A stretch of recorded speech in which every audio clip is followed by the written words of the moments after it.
And we are next on the last video of Happy Birthday, Felicity, a Springtime Story, Book 4. And we are here to read Growing Up in 1774, what it was like for Felicity and Elizabeth. And this is what it says.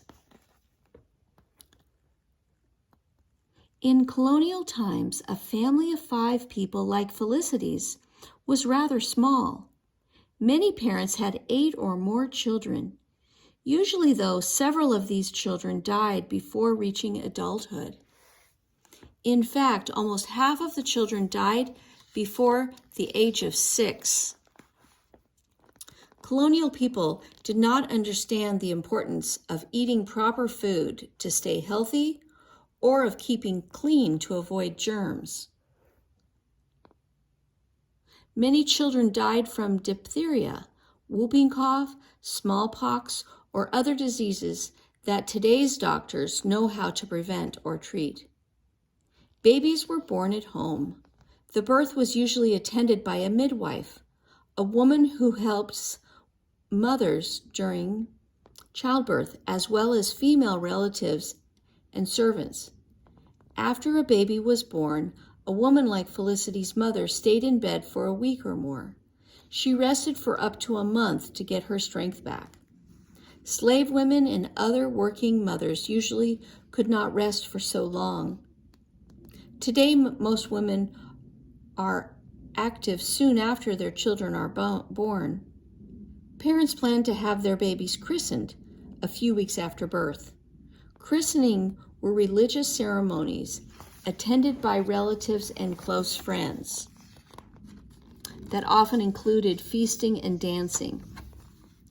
While they were babies, both girls and boys were dressed in loose-fitting gowns. Later, when they were William's age, they wore dresses called frocks. Under their gowns or frocks, some young boys and girls from families like Felicity's wore tightly laced stays. Parents believed the stays improved their posture, and provided back support. Even babies wore stays. By the age of 5 or 6, girls began dressing more like their mothers, while the boys wore breeches. Breeching meant that boys no longer wore frocks and stays, but instead began to wear pants called knee breeches. This change symbolized boys' break from the female world. From that time on, father took a great role in teaching their sons, while the girls continued to follow their mother's example closely. Colonial children, even wealthy ones, didn't have as many toys as most children in the United States do today. Felicity and her friends had fun playing charades or singing games, going for walks or horseback rides, playing musical instruments and reading aloud. If an 18th century Virginia child did have a toy, it was usually handmade. Wealthier parents might buy their children an imported doll or set of toy soldiers. How a child's teenage years were spent depended on the family's position in the community. Children from laboring families were already working long hours each day, helping their parents, or working on their families for other families' kitchens, fields, or shops. Boys from wealthier families were still in school, or like Ben, were apprenticed to learn a trade.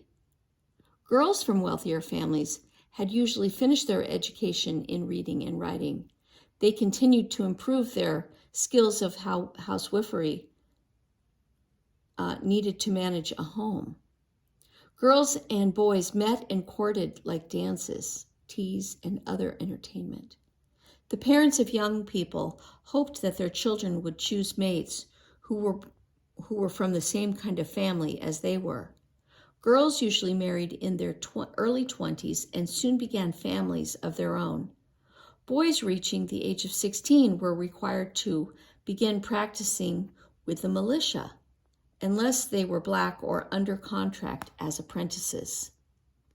The militia was a group of men who had to be ready to fight and defend their city or county if it was in danger.